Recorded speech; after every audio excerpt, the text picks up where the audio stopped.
சங்கீதம் 78 அதிகாரம். என் ஜனங்களே, என் உபதேசத்தைக் கேளுங்கள், என் வாயின் வசனங்களுக்கு உங்கள் செவிகளைச் சாயுங்கள். என் வாயை உவமைகளால் திறப்பேன், பூர்வகாலத்து மறைபொருள்களை வெளிப்படுத்துவேன். அவைகளை நாங்கள் கேள்விப்பட்டு அறிந்தோம், எங்கள் பிதாக்கள் அவைகளை எங்களுக்குத் தெரிவித்தார்கள்.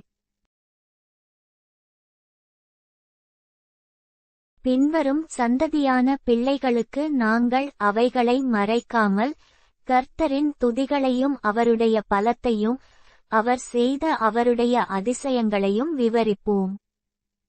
அவர் யாக்கோபிலே சாட்சியை ஏற்படுத்தி, இஸ்ரவேலிலே வேதத்தை ஸ்தாபித்து, அவைகளை தங்கள் பிள்ளைகளுக்கு அறிவிக்கும்படி நம்முடைய பிதாக்களுக்கு கட்டளையிட்டார்.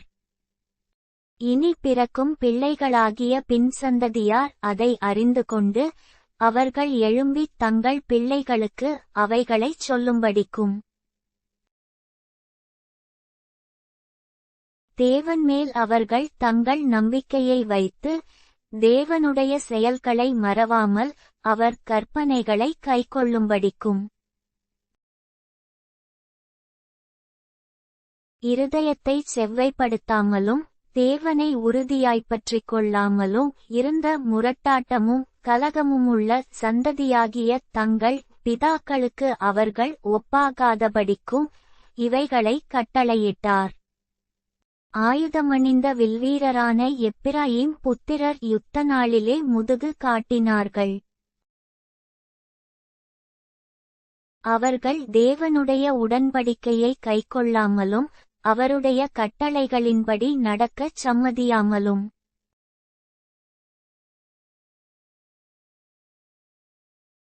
அவருடைய செயல்களையும், அவர் தங்களுக்கு காண்பித்த அதிசயங்களையும் மறந்தார்கள். அவர்களுடைய பிதாக்களுக்கு முன்பாக, எகிப்து தேசத்துச் சோவான் வெளியிலே, அவர் அதிசயமானவைகளைச் செய்தார். கடலை பிளந்து, அவர்களை கடக்கப் பண்ணி, ஜலத்தை குவியலாக நிற்கும்படி செய்தார்.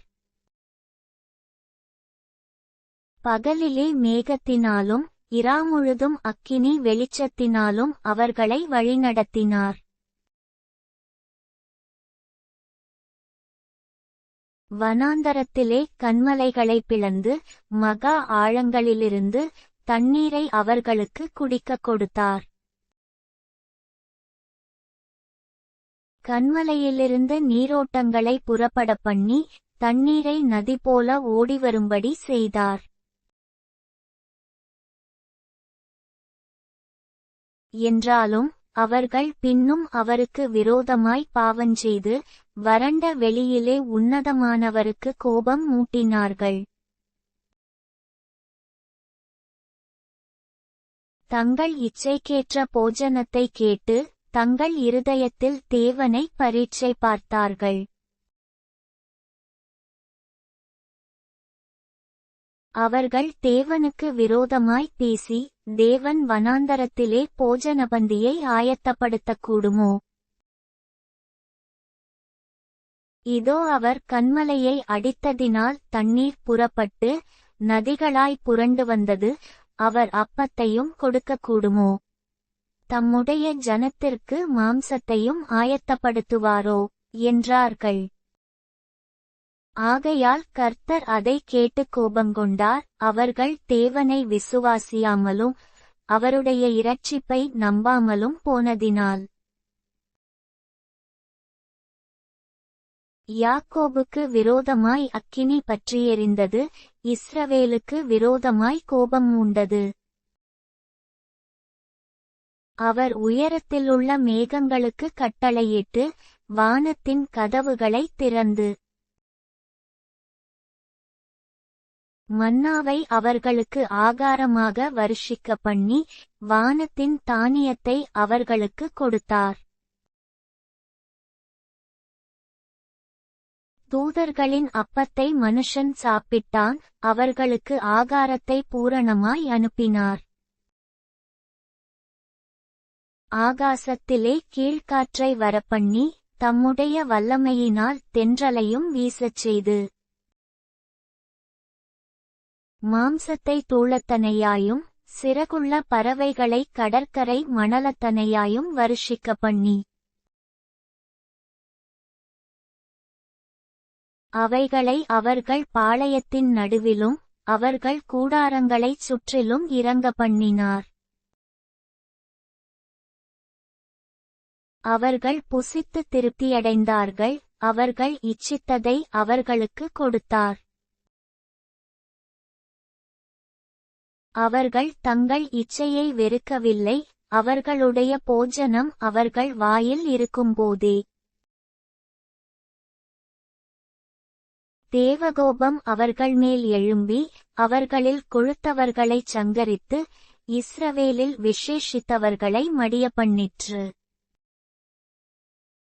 இவையெல்லாம் நடந்தும் அவர் செய்த அதிசயங்களை அவர்கள் நம்பாமல் பின்னும் பாவஞ்செய்தார்கள். ஆதலால் அவர்கள் நாட்களை விருதாவிலும் அவர்கள் வருஷங்களை பயங்கரத்திலும் கழியப்பண்ணினார். அவர்களை அவர் கொல்லும்போது அவரைக் குறித்து விசாரித்து அவர்கள் திரும்பி வந்து தேவனை அதிகாலமே தேடி தேவன் தங்கள் கன்மலையென்றும் உன்னதமான தேவன் தங்கள் மீட்பர் என்றும் நினைவுகூர்ந்தார்கள். ஆனாலும் அவர்கள் தங்கள் வாயினால் அவருக்கு இச்சகம் பேசி தங்கள் நாவினால் அவரிடத்தில் பொய் சொன்னார்கள். அவர்கள் இருதயம் அவரிடத்தில் நிலைவரப்படவில்லை, அவருடைய உடன்படிக்கையில் அவர்கள் உண்மையாயிருக்கவில்லை.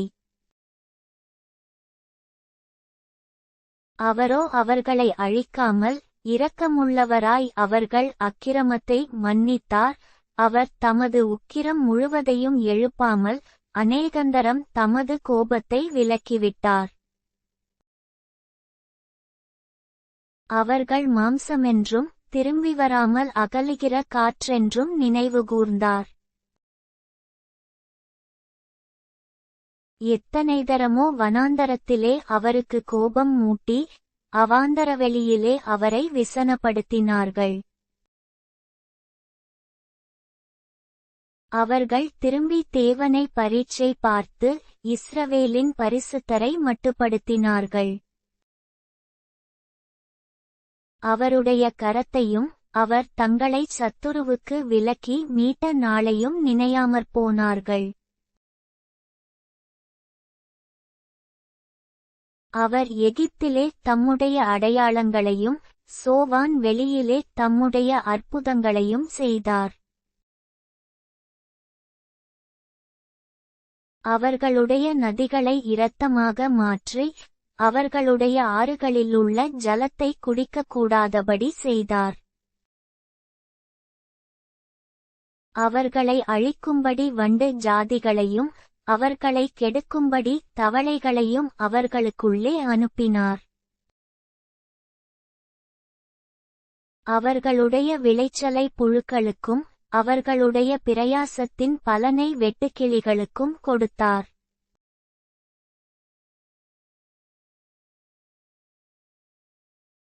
கல்மழையினால் அவர்களுடைய திராட்சைச் செடிகளையும் ஆலாங்கட்டியினால் அவர்களுடைய அத்திமரங்களையும் அழித்து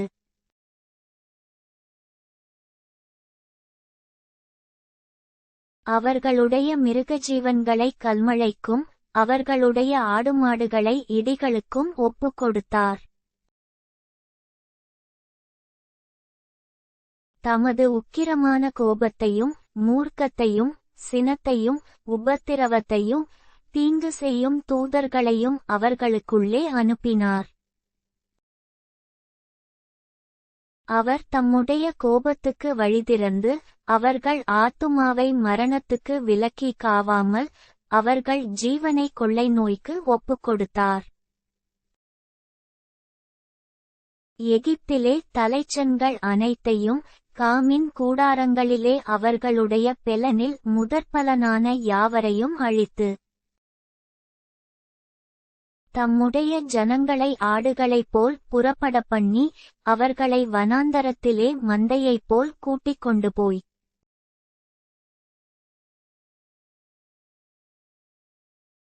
அவர்கள் பயப்படாதபடிக்கு அவர்களை பத்திரமாய் வழிநடத்தினார். அவர்கள் சத்துருக்களை கடல் மூடிப்போட்டது. அவர்களை தமது பரிசுத்த ஸ்தலத்தின் எல்லை வரைக்கும் தமது வலதுகரம் சம்பாதித்த இந்த பர்வதமட்டுக்கும் அழைத்து கொண்டு வந்து அவர்கள் முகத்திற்கு முன்பாக ஜாதிகளை துரத்திவிட்டு தேசத்தை நூல் போட்டு பங்கிட்டு அவர்களுடைய கூடாரங்களில் இஸ்ரவேலின் கோத்திரங்களை குடியேற்றினார். ஆனாலும் அவர்கள் உன்னதமான தேவனை பரீட்சை பார்த்து அவருக்கு கோபம் மூட்டி அவருடைய சாட்சிகளை கைக்கொள்ளாமற்போய் தங்கள் பிதாக்களைப் போல வழி விலகி துரோகம் பண்ணி மோசம் போக்கும் வில்லை போல் துவண்டு தங்கள் மேடைகளினால் அவருக்கு கோபம் மூட்டி தங்கள் விக்கிரகங்களினால் எரிச்சல் உண்டாக்கினார்கள். தேவன் அதை கேட்டு உக்கிரமாகி இஸ்ரவேலை மிகவும் வெறுத்து தாம் மனுஷருக்குள்ளே போட்ட கூடாரமாகிய சீலோவிலுள்ள வாசஸ்தலத்தை விட்டு விலகி தமது பலத்தைச் சிறையிருப்புக்கும் தமது மகிமையைச் சத்துருவின் கைக்கும் ஒப்புக்கொடுத்து தமது ஜனத்தை பட்டயத்துக்கு இரையாக்கி தமது சுதந்தரத்தின் மேல் கோபங்கொண்டார். அவர்கள் வாலிபரை அக்கினி பட்சித்தது. அவர்கள் கன்னியாஸ்திரீகள் வாழ்க்கைப்படாதிருந்தார்கள். அவர்களுடைய ஆசாரியர்கள் பட்டயத்தால் விழுந்தார்கள். அவர்களுடைய விதவைகள் அழவில்லை.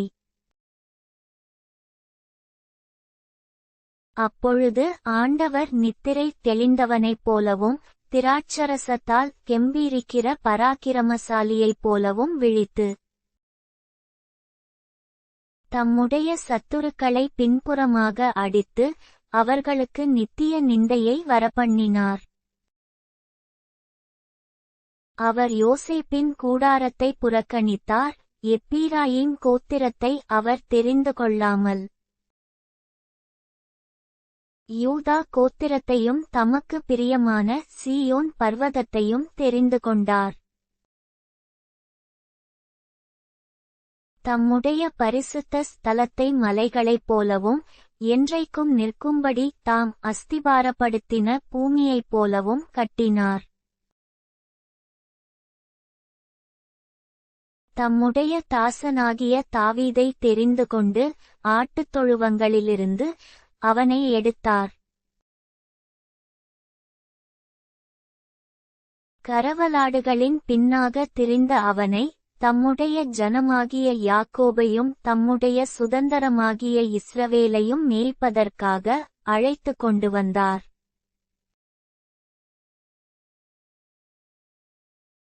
இவன் அவர்களை தன் இருதயத்தின் உண்மையின்படியே மேய்த்து தன் கைகளின் திறமையினால் அவர்களை நடத்தினான்.